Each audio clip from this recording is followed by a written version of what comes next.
வணக்கம். இது வைகரை விருந்து. நம்ம இன்றைக்கி இந்த வீடியோவில் பச்சை பயிறு தோசை எப்படி செய்கிறதுங்கிறத பார்க்கலாம். வாங்க வீடியோக்குள்ளே போகலாம்.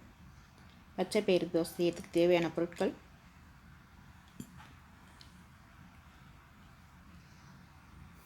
பச்சை பயிறு 1 கப்பு, அரிசி அரை கப், உப்பு தேவைக்கு, கருவேப்பிலை சிறிதளவு, கொத்தமல்லி தழை சிறிதளவு, பச்சை மிளகாய், சீரகம்,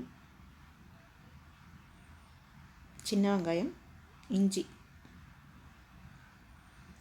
இப்போ நம்ம பச்சை பயிரையும் பச்சரிசியும் சேர்த்து ஒரு 2லேருந்து 3 மணி நேரம் நல்லா ஊற வச்சுக்கணுங்க. அப்போ தான் நல்லா மையும். இப்போ ஒரு மிக்ஸி ஜாரில் ஊற வச்ச அரிசி, பச்சை பயிறு,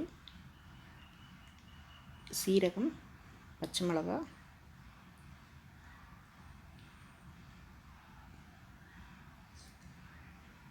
கருவேப்பிலை, கொத்தமல்லி, சின்ன வெங்காயம் ஒரு 10லேருந்து 15 வச்சுக்கலாங்க, உப்பு, எல்லாம் சேர்த்துக்கிட்டு தண்ணி கொஞ்சமாக ஊற்றி நல்லா நைஸாக அரைச்சிக்கணுங்க.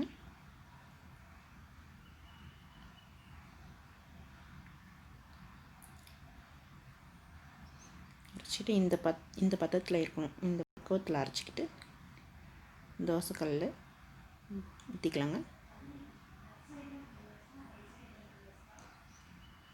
இந்த தோசைக்கு தேங்காய் சட்னி, இஞ்சி சட்னி எல்லாம் நல்லாயிருக்கும்.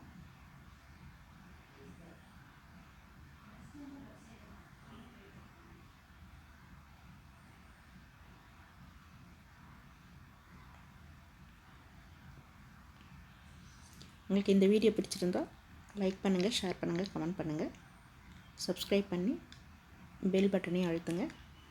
நன்றி, வணக்கம்.